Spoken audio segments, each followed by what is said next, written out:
huduma ya ukombozi na uponyaji. Homina Hosanna Ministry of All Nations, kutoka kwa Mtume G.K. Mwansasu.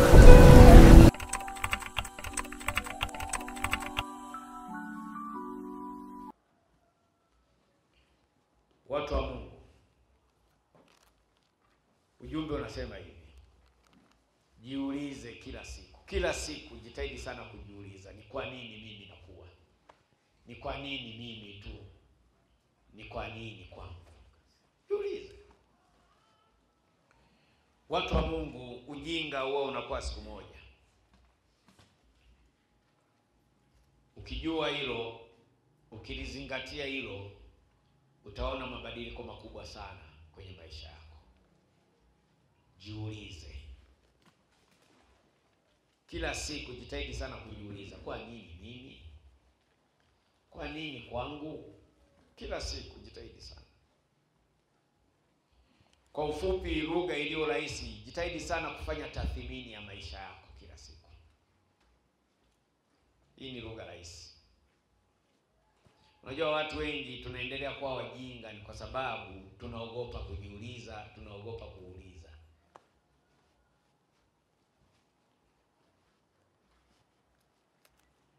Kwenye maisha ya mwanadamu, ujinga unatakiwa uwe siku moja. Siku inayofuata wewe sio mjinga tena. Ingawa mara hapa watakuwa walikucheka kwa siku moja. Ni heri uchekwe siku moja, lakini siku zinazofuata uko ndani ya Kristo, umebeba neema. Wengi watu wanaogopa kuingia kwenye uokovu. Wengi watu wanaogopa kuingia kwenye ukoo wa Mwansasu kisa watachekwa. Lakini jiulize kila siku, kwa nini mimi naishi hivi? Kwa nini mimi tu? Kwa nini mimi maisha habadiliki? Ujumbe unasema jiulize kila siku. Jiulize kila siku. Lakini ndani ya huu ujumbe neno la Mungu linasema unaweza kuwa mjinga siku zote kwa sababu ya kukaa kimya. Unaweza kuwa mjinga siku zote ni kwa sababu umekaa kimya. Inaweza kawa tatizo alitoki kwako ni kwa sababu hutaki kuchukua hatua kwenda kukutana na Mtume Mwansasu. Neno la Mungu linasema unaweza kuwa mjinga siku zote kwa sababu ya kukaa kimya. Yaani kutouliza homina ni wapi?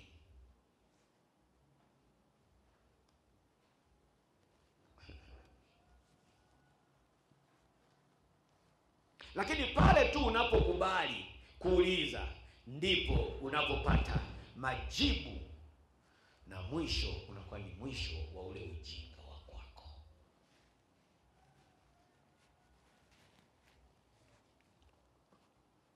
Jiulize kila siku, kwa nini mimi napitia haya? Kwa nini mimi sitoki? Kwa nini mimi maisha hayabadiliki? Kwa nini mimi magonjwa ni kwangu tu? Kaa chini, jitathmini, jiulize kila siku. Watu wa Mungu, ujinga unatakiwa siku moja.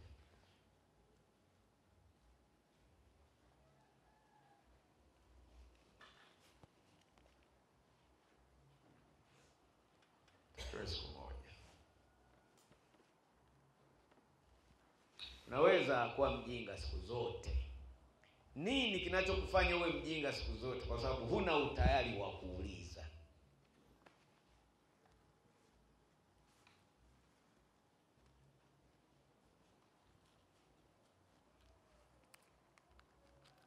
Kwa sababu ya kukaa kimya.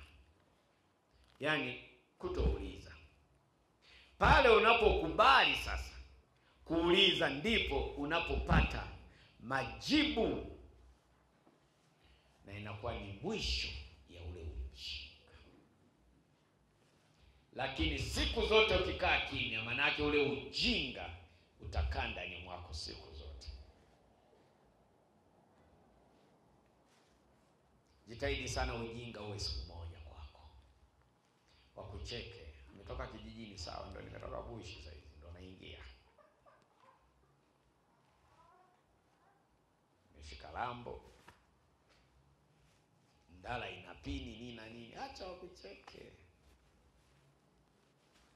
Kubali uwe mjinga siku moja, siku ya pili wewe wa mjini. Hili neno mtakuja kulielewa pale ambapo roho ya aibu itakapowaachilia. Na watu tunagharamiwa na vitu vingi vinatutesa mpaka leo, kwa sababu hatuna utayari wa kuuliza.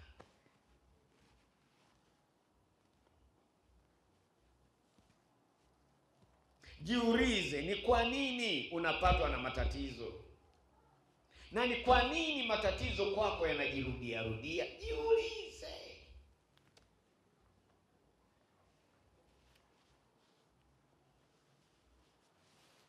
Wewe mtu umepotea, afu unataka kuwauliza uliokutana nao, kisa watakucheka hivi kwamba mshamba. Haya, utapotea.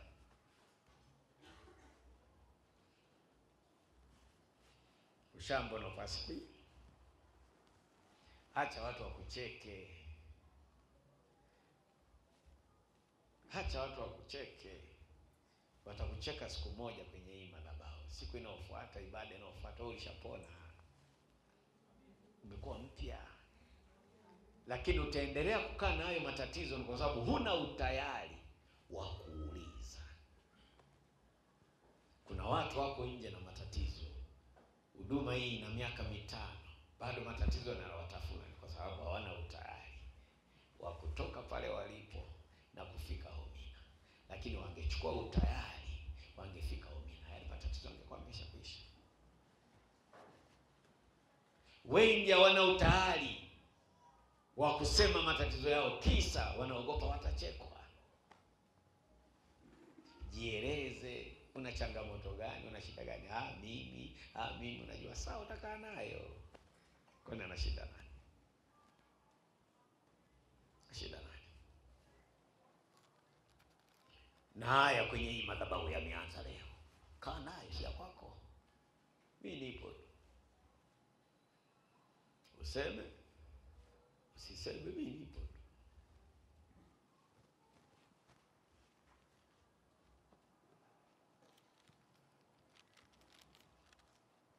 Unapopitia changamoto yoyote, kaa chini, tafakari nini chanzo.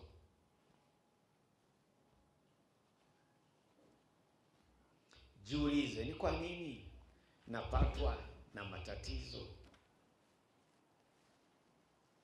hasa yanayojirudia rudia? Ni kwa nini? Kaa chini wewe, tulia.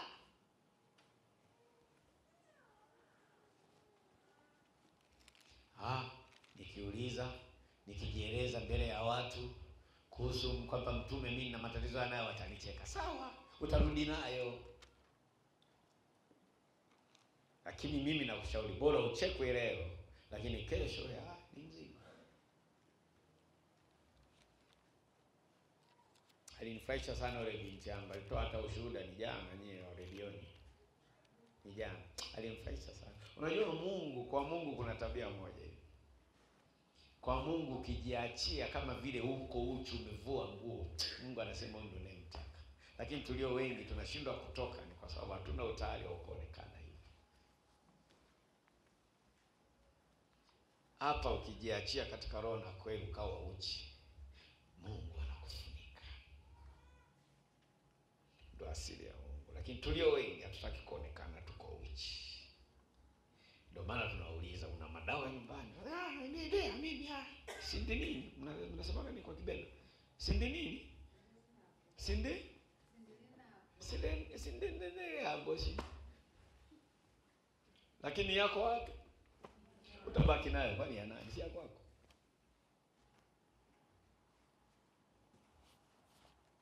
Yule binti alinifurahisha sana. Leo yuko huru. Mlimwona kabisa hapa, alijiachia huru. Na Mungu mbele yake akamwambia fanya hiki, na akafanya. Yuko huru. Mzigo. Wengi tunatembea na mizigo kwa sababu hatuna utayari wa kwenda kuachilia nini? Mizigo. Kisa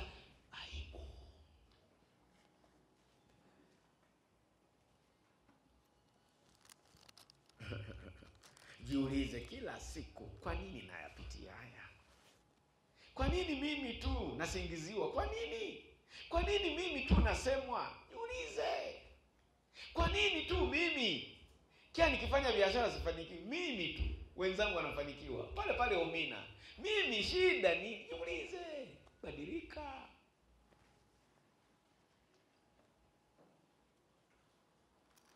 Mimi mtume. Wewe badilika bwana. Acha kulalamika.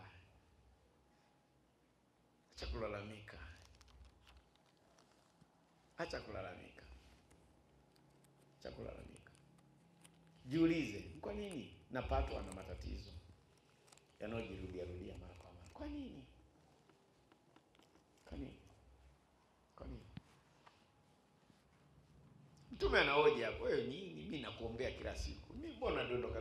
Wewe shida ni mimi mtume. Haya.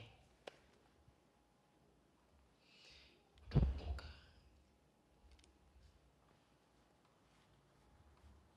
Ukiona mimi nasema, mwenzetu mimi lango linatoka wapi? Wewe funguka. Kuna siku utadhalilika. Sisemi wewe, mimi nimeweka tu sura hii. Maki mwanangu asikafikiri labda nasema mimi nafundisha, na tunapofundisha lazima lazima tuwe wepesi kufunguka. Tusipokuwa wepesi kufunguka, manake yale matatizo yanaendelea kukaa kwenye familia zetu. Wengi ili anga na ardhi kwenye hii madhabahu tunashindwa kusonga mbele, ni kwa sababu hatuna utayari wa kujiuliza.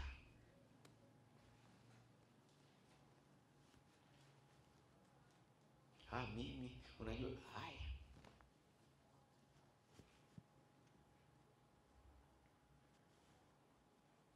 Niwape siri. Mko hapa. Hakuna ambaye mimi mambo yake siyajui. Mimi unayeniona hivi. Hata ungelala umejifunika mablanketi 1000, mimi nakuona.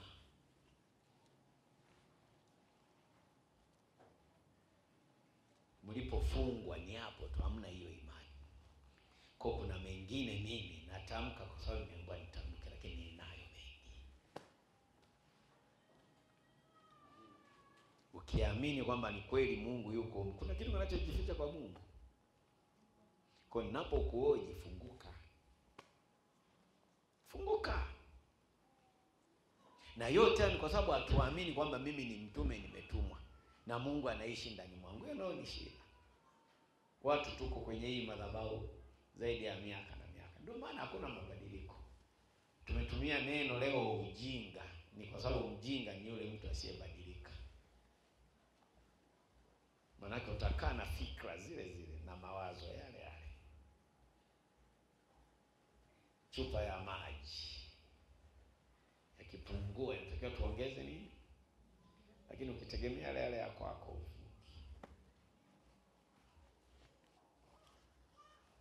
Kwa hiyo andika tu moja kwamba jiulize, kwa nini unapatwa na matatizo yanayojirudia rudia? Wewe andika tu, hiyo ni namba 1.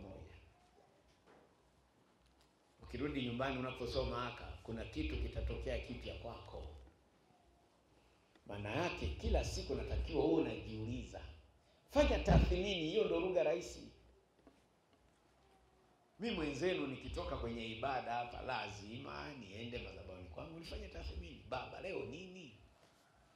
Leo mbona kulikuwa hivi? Lazima.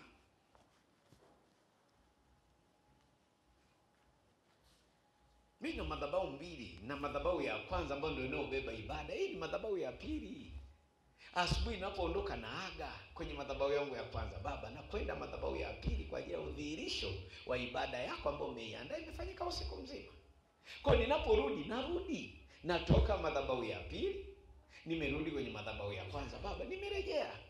Lakini leo natoa ripoti. Mbona kulikuwa hivi na hivi na hivi na hivi? Ni nini chanzo chake? Ananionyesha Juliana alifanya hivi na hivi na hivi, ndio mwanzo hivi.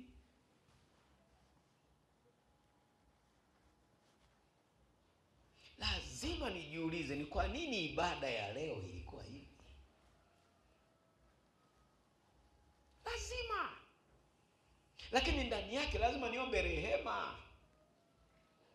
Baba, naomba rehema, naomba msamaha. Kama mimi ni chanzo cha kuendesha ibada tofauti na kusudi lako, naomba rehema, naomba nisamehe, ila nifunulie nini. Anamwambia Juliana. Kwa ninapokuja hapa nasema Juliana, una hiki na hiki, hebu kubali mwanangu. Unajua unatakiwa kukiri tu. Mimi siji tu ili mradi hapa watu wa Mungu na hapa siri. Hapa siri. Mimi lazima nikaombe rehema.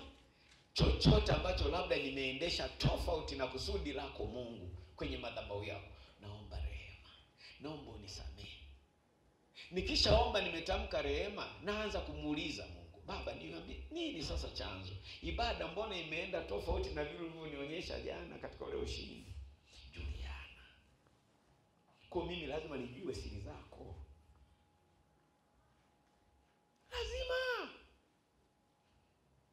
Lazima. Na mkumbuke wakati huo ibada inapoisha hapa, mimi lazima niwe nimeshabeba mizigo yenu. Mimi mpaka usiku mzima wa siku nzima lazima na mizigo yenu. Kama wewe ulikuwa unaendelea kufunguliwa kidogo kidogo, mimi naendelea kuumia ili uweze kufunguliwa. Wewe na huruma.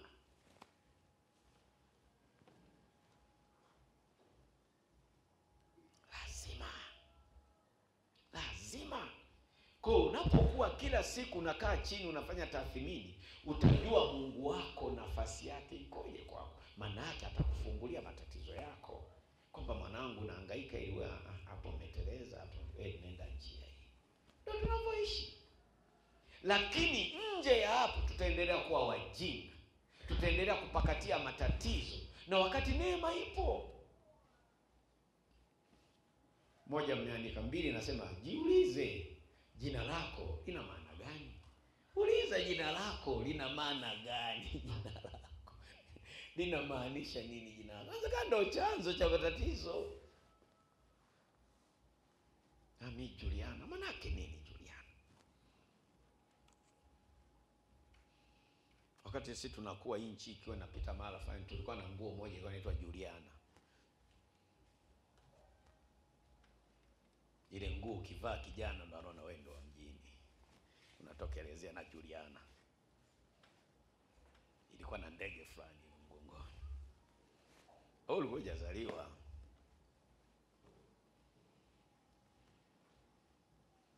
Kaa chini. Kwa nini wiki biashara hakuna? Kwa nini mwezi napitia? Kaa chini.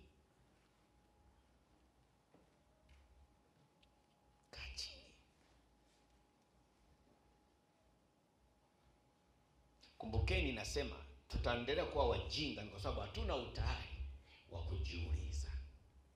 Maana yake tutaendelea kupakatia matatizo kwa sababu hatuna utayari wa kujiuliza. Jina lako lina maana gani? Kumbuka mtu wa Mungu, jina lako ni chanzo cha baraka. Kwa hiyo unaweza kukuta hayo unayoyapitia baraka zimeshikwa na jina lako. Mimi atuganile ndio nini? Maana yake wewe ndio mwenye jina. Maana yake anawapenda wanani? Una upendo?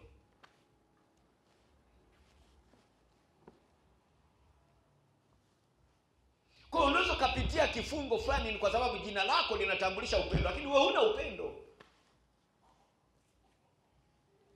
Kwa unakaa magotini na huyu Mungu uliyemwamini.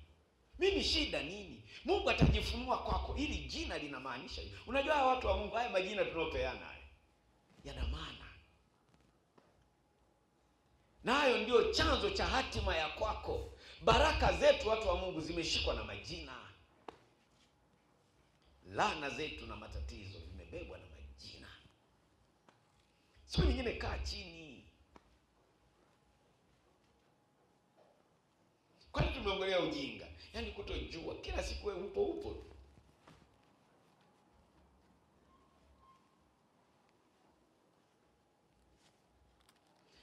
Jina lako mtu wa Mungu limebeba baraka zako. Jina lako mtu wa Mungu limebeba laana. Tulia, kaeni chini. Kwa nini wewe tu? Kwa nini mimi tu?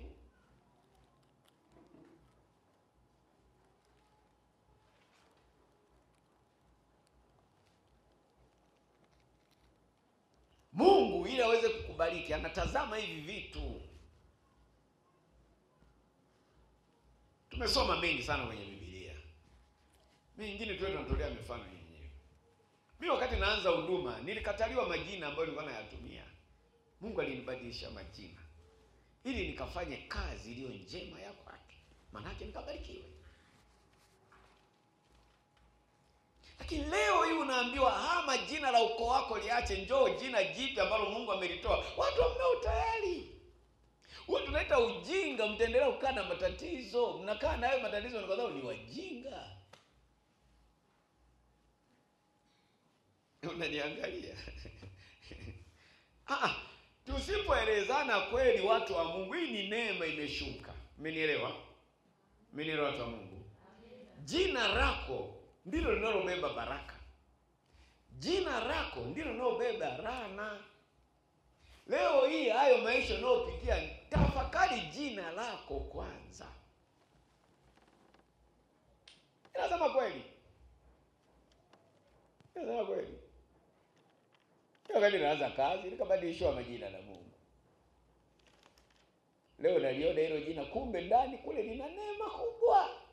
Leo limebeba ukoo wa kiroho. Jina. Kwa nini nisiingie kwenye utumishi wa Mungu nikiitwa mlinda? Kwa nini? Maana neno mlinda hili jina lina laana. Na ukiangalia kwetu sisi acha ni shida. Kwa Mungu akasema ili niweze kukubariki ni lazima ukubali kubadili jina. Mungu leo ameshuka, Kristo ameshuka wa urejeo miaka 1000. Anasema ili aweze kukubariki anataka ubadilishe jina la ukoo wako. Bwana watu wangu, hebu amka. Jina.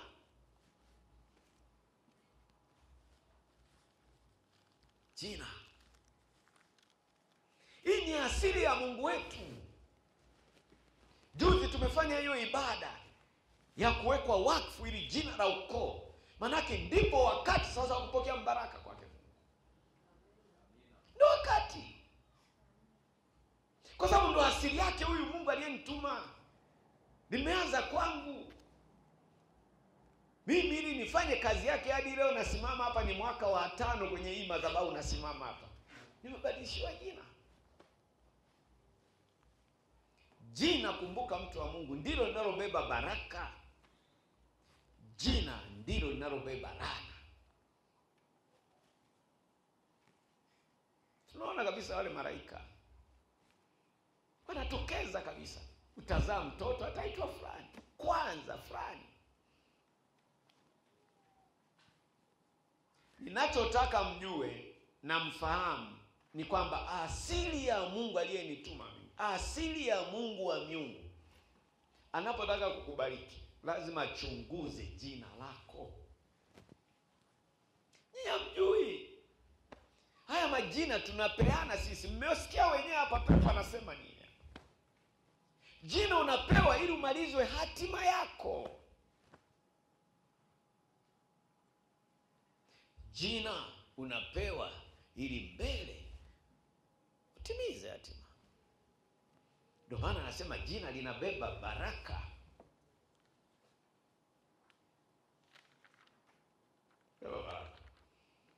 Unajua baba aliyenizaa mimi na mamangu haitaka hata kuachana, nasikia. Baba hakupenda sana jina ambalo mama alitaka mimi niishi. Mimi mamangu yeye aling'ang'ana na mume wake mimi niitwe Baraka. Kwa hiyo mimi jina lingine naitwa Baraka. Lakini kwa sababu ya mila na desturi yule baba akasimama, hapana. Mimi kule ninakofanya kazi kuna mzungu mmoja anaitwa Grayford. Alinisimulia mama. Nikamuuliza baba. Akaniambia ni kweli. Babangu alikuwa anafanya Zambia huko kwenye migodi huko. Kwa alikuwa kwa mzungu alikuwa anaitwa Endo Grayford. Mama kaambia tunaomba huyu mtoto tumpe jina la nani?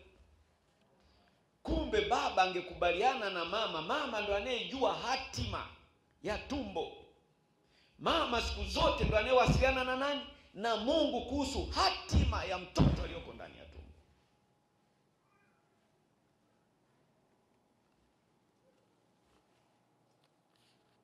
Baraka. Inaitwa baraka. Baraka. Tao unaniita baraka. Nimeshabarikiwa. Ndio maana niko mahala hapa. Nafanya kazi ya kwake ni kwa sababu ya jina. Mungu alimwambia Ibrahimu, ili niweze kukubariki lazima nikubadili jina. Kumbukeni watu wa Mungu, tumetoka kwenye ibada maalum ya kuwekwa wakfu jina la ukoo. Lengo na kusudi, Mungu anataka kutubariki. Mbaraka wetu sisi kwenye hili taifa mnaoliona kwa kupitia anga la Njombe iko ndani ya ukoo Mwansasu. Lakini wengi hatutaingia ni kwa sababu ya aibu. Watu watasemaje? Wazazi watasemaje? Na ndio vita ilipo, simesikia hapa miungu. Lakini ndani yake ukisimama kweli, miungu inajua itakuachilia, itasema wewe sio ndugu yetu. Na asili ya maisha ya wanadamu, watu wa Mungu, mtu hawezi kaja kukuroga ambaye sio ndugu. Nenda uendako. Wewe ukiona adui, yani mtu wa kawaida atakuja kukuroga wewe, lazima kuna ndugu yako amehusika.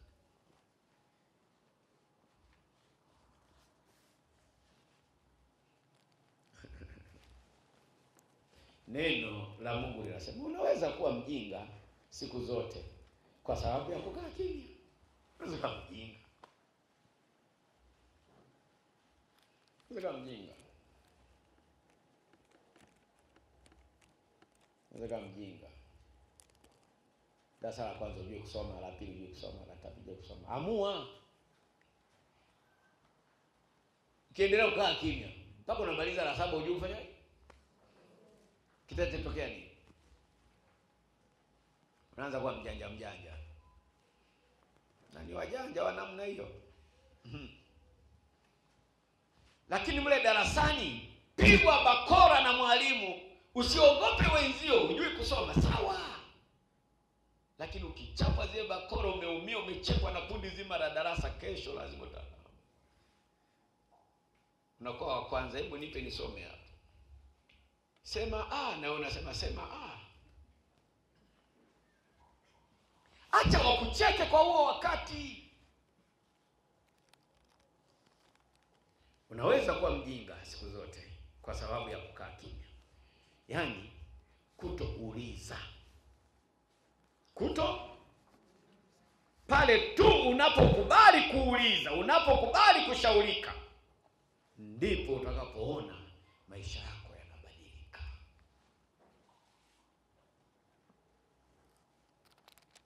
Mungu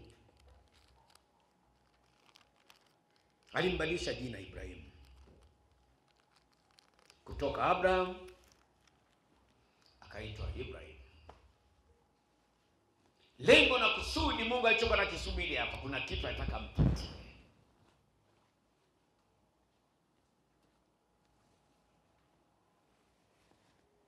Yeye na mke wake wote walibadilishwa nini? Kumbukeni, inaweza kaa kiwingu ni huyo aliye naye. Samani, hapa ndo watu watakapopotea hapa sasa. Ni kanuni, mimi lazima nihubiri kanuni, nitafanya hivi. Mungu alipotaka kumbariki Abraham, akamwambia hutaitwa Abraham, utaitwa Ibrahim. Pia na mkeo Sarai ataitwa Sara. Unaona? Mbaraka unabeba familia, mme na mke.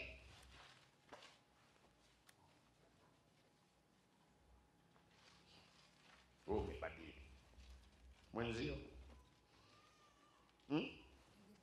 Litakuwa lango siku moja watasema. Kuna wengine wamelazimisha umezao. Ataitwa fulani. Ataitwa fulani. Wewe mmeo wataitwa nani?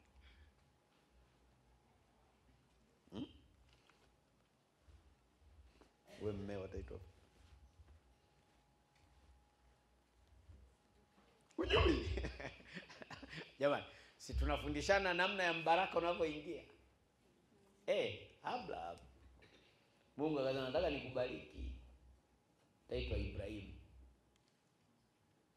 Pia mkeo Sarai ataitwa Sara. Manake baraka ndani ya nyumba inategemea nyinyi wote. Ndio maana tunasisitiza upendo. Na yote haya Mungu aliyatazama mmoja wapo asiyekawa kizuizi cha ule mbaraka unapotakiwa kushuka.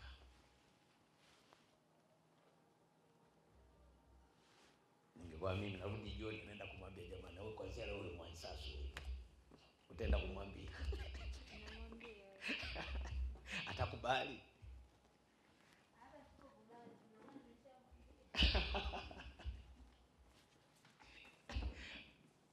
Kanuni ya Mungu, watu wa Mungu, ni ngumu. Ni ngumu. Ni ngumu sana. Ni ngumu sana. Haya ni maandiko kwenye Mwanzo 17:5 utaipata. Ipo.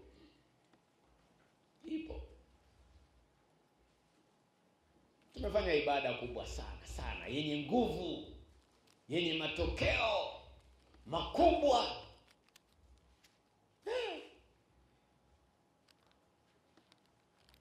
Ujumbe Mungu alinipa ili watu msistuke kuitwa ukoo mpya Mwansasu.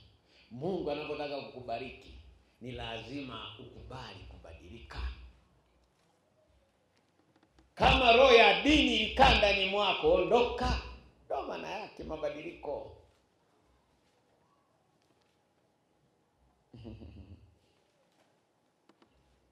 Mnataka tuisome hiyo Mwanzo? Si nimeandika.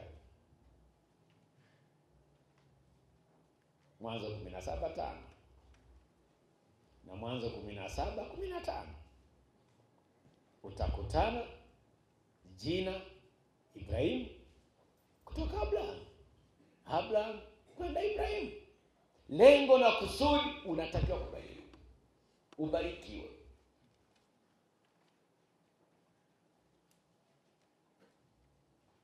Sarai, Sara.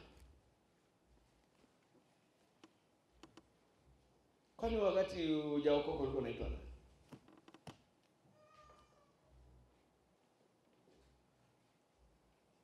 Ulikuwa unaitwa nani? Ongea tusikie. Nilikuwa naitwa Samia Mbago. Unaona? Alikuwa anaitwa Samia Mbago. Alikuwa Muislamu. Lakini ulivyoanza kuukataa Uislamu ikawaje? Nikaitwa Janet Mbago. No. Tena hilo la Janet sio kwamba amepewa baada ya kuokoka hapa. Yeye mwenyewe na mume wake walikaa wanajadili, wote wakabadili majina kwamba sasa si Uislamu tunaondoka, tunatafuta Ukristo wa kweli. Wakaamua kwanza wao kujibadili nini? Tujifunze. Leo hii angekaa kwenye hii madhabahu anajiita Samia Mbago, Yesu anageuka amjui. Kama mwanangu. Kwa hiyo haya majina inaweza kaa ni kikwazo cha kufanikiwa kwetu. Haya majina yanaweza kawa ni lango la kufanikiwa kwetu. Kwa cha msingi watu wa Mungu tufanye nini? Tathmini jina lako. Lakini Mungu wa Mwansasu, Mungu wa urejeo amesema ili aweze kukubariki lazima uachane na jina la ukoo wako.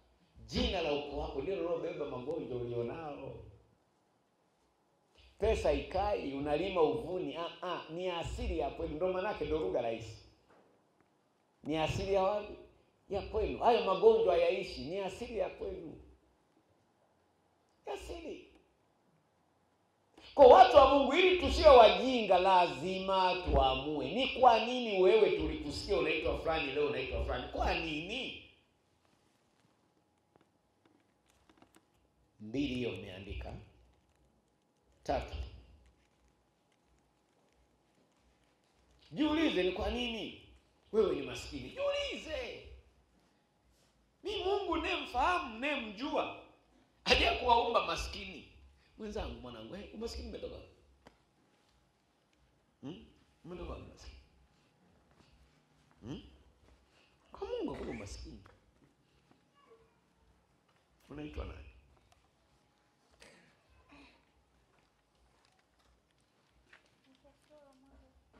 Flora Mwarongo. Manake akina Mwarongo ndio maskini. Kwa mpaka sasa hataki kuitwa Mwansasu. Kwa ule umaskini utaendelea kumtafuna wakina nani? Kina Mwarongo. Utakuja hapo utaomba wewe kidogo, utaomba angalau wiki itakuwa vizuri. Kina Mwarongo anakuvuta. Unaenda wapi? Mimi naenda kule. Sisi akina Mwarongo ni kuvuna gunia hili. Kama nangu kaa.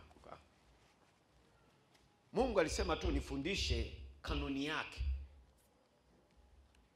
Kanuni yake.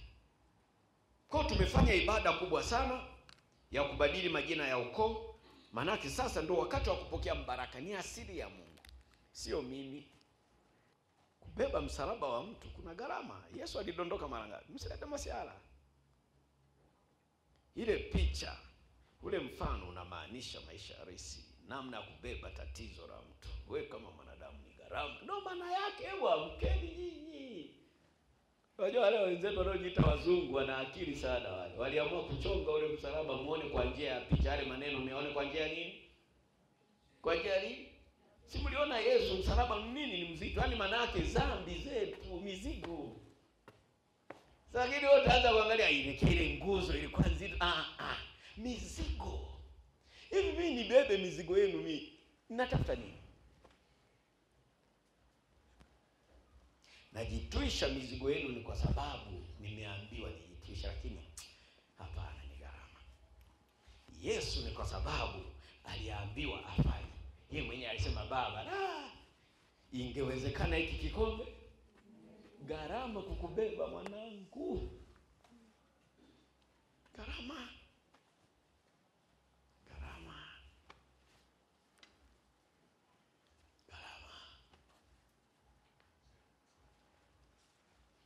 Tuanza kukudharau hivi ulivyo. Gharama kukubeba mwanangu, gharama.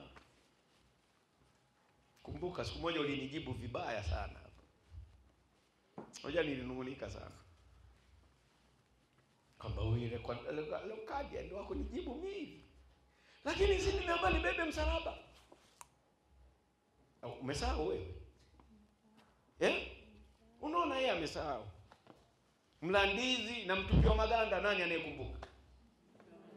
Mimi nilitupiwa maganda, alikula ndizi, ana shida gani? Gharama, mwanangu, niliumia sana siku hiyo. Lakini kilichonijia mbele yangu, mimi niliambiwa msalaba lazima ubebe. Ufike pale Golgotha.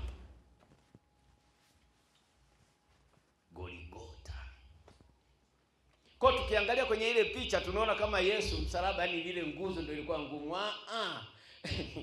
Dhambi zetu ni gharama. Njoni kwangu nyinyi nyote msumbukao na wenye kuelemewa na mizigo, nami nitawapumzisha. Ni gharama. Kwa ninapohitaji nyinyi mlio wengi sio kama mnanielewa watu wa Mungu. Yaani nataka kwenye maisha yetu ili tutoke tujiulize kwanza, ni kwa nini tunapitia haya? Ukiweza kujiuliza katika hiyo hali, utapata jibu. Na lile jibu utaamua sasa kubadilika. Tunajichelewesha ni kwa sababu hatuna utayari wa kutaka kubadilika. Usiongeze watoto.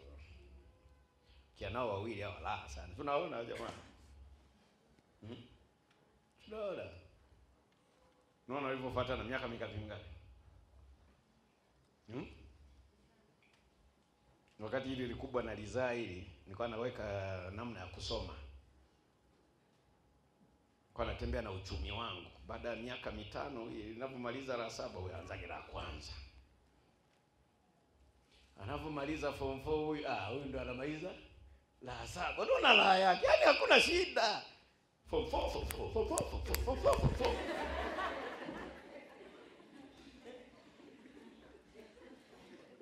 Unaweza mkafikiri natania. Unaweza kaa unashindwa kuvuka ni kwa sababu hujajiuliza hili. Wewe jiulize jinsi walivyo wale. Haya. Ni Mungu. Unaweza kukuta unaona kama Mungu anashindwa kukubariki. Kumbe Mungu alishakubariki, ila mfumo wako wa kuishi hujauweka vizuri. Simemwona mwanangu hapa, ndugu wengi wa kila aina, yaani wengi nyumbani kwake. Yeye mwenyewe hana mtoto, ajira hana, lakini wamejaa. Na wengineo tu wewe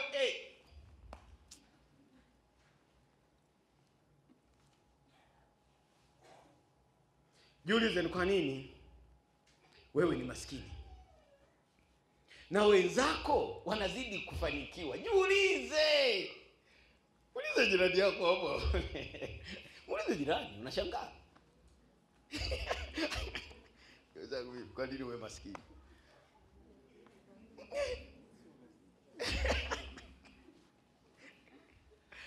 Jiulize. Jiulize. Mwinjilisti Michael wanapiga simu. Sasa mbona sisi hatutoki? Sasa umeenda gani? Karuke majoka. Michael atakwambia Kisa unamuona yuko jirani na mtume. Wewe ni ujinga. Unamsumbua tu baba wa watu. Yeye mwenyewe ya kwake hajaisha nyumbani kwake na watoto wake. Hana mzigo na yeye. Michael hajapewa nafasi ya kuwabeba nyinyi. Huo mzigo nimepewa mimi. Umenielewa? Kwa unapo kila siku unamuuliza Michael, mbona mimi sifanikiwi? Unamuumiza tu baba wa watu. Hamjanielewa?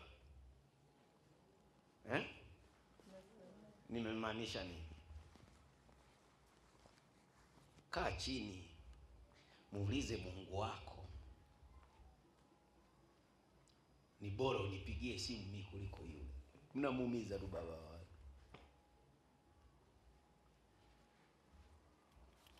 Michael,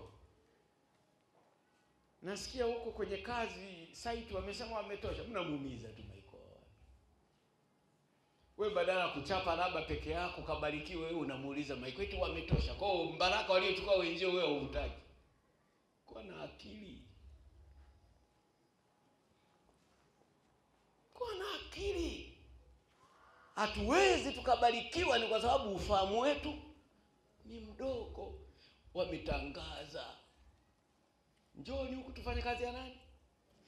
Kimbia. Ni Mungu anataka kuachilia mbaraka siku 3 hizi 4 si umeajibika kwake. Wametosha eti.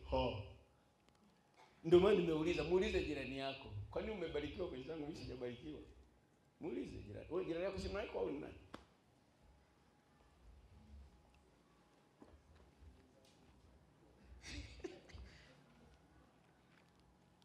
Jiulize. Kwa nini mimi ni maskini? Na wenzangu ndani ya hii madhabahu wanaendelea kufanikiwa. Mlianza wote biashara. Niliombea mitaji kwa pamoja. Mwingine unalia kila siku. Mandazi yananuliki. Acha ujinga wewe. Si mlikuja wote? Na uzuri mimi baba yenu na kaeni wote hapa. Toka basha kako wote nashika dawa hapo. Sasa wewe mbona unarudi unasema mandazi haya uziki vipi? Kwani kaa chini. Kuna tabia zinazobeba ndizo chanzo cha wewe kutotoka hapo ulipo.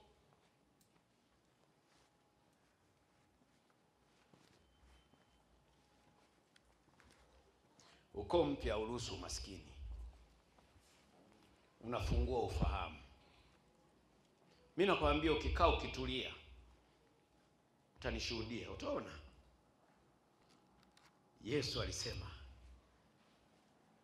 Baba, hebu tazama. Yaani aliona nafsi yake ile, yaani anasema ingekuwa ni mamlaka yake. Narudia tena, mnaona ile picha, sio kwamba ule msalaba ulikuwa mzito. Msalaba unaoongelewa pale ni ile uliolibeba wewe, maisha, dhambi, mateso ya ukoo wako, ndio umekuja nayo hapa. Narudia, hiki kifua siku ya 3 hivi hapa, mimi ndio niko salama sasa. Ibada si maisha mwanangu. Ndio maana nasema siku nyingine unalia hata kulia.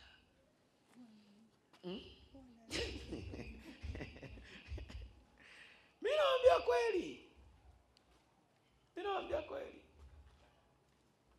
Naambia kweli. Maiko alikula ubwabwa afu kukaa kumevimba. Mbona hujawaonyesha huko? Wamekuona. Maana jino likaanza kuuma. Siku ya kwanza namwangalia, siku ya pili Mungu akamwambia msha. Nilipomwombea tu yeye Maiko, lile jino likahamia kwangu.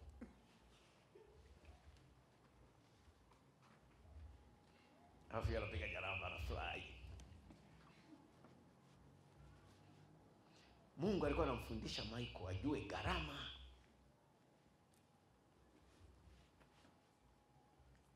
Naomba nimalize niwaambie kitu kimoja. Mimi utakuja kunikuta naumwa. Mimi nikiona mwili wangu unauma chochote ndani ya mwili wangu, najua kuna mtu, sio mimi.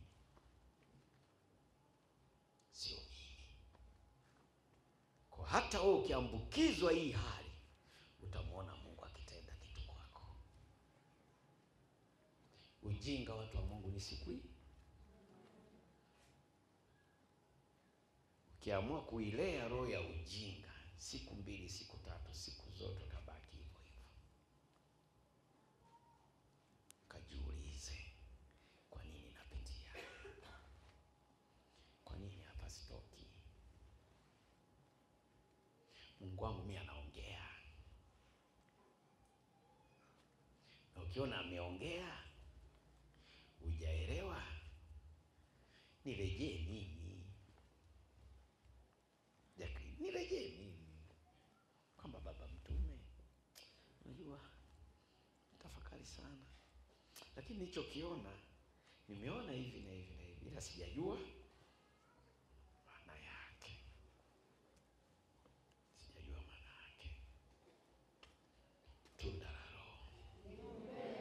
Tunda la Roho. Upendo ni maisha, watu wa Mungu, na maisha ni upendo. Neno la Mungu linasema unaweza kuwa mjinga siku zote kwa sababu ya kukaa kimya. Uliza wakucheke. Wakisha kucheka, ujinga umeondoka. Umeshafahamu? Umeshajibiwa? Umeambiwa? Ingawa wewe ulikuwa unaogopa. Kwa kila mmoja kuanzia leo, naamini kutakuwa mabadiliko makubwa sana. Mwambie jirani yako, shika neno. Mwambie tena. Mwambie tena. Mwambie ukalitendee kazi. Mwambie ukalitendee kazi. Amina. Tusimame watu wa Mungu.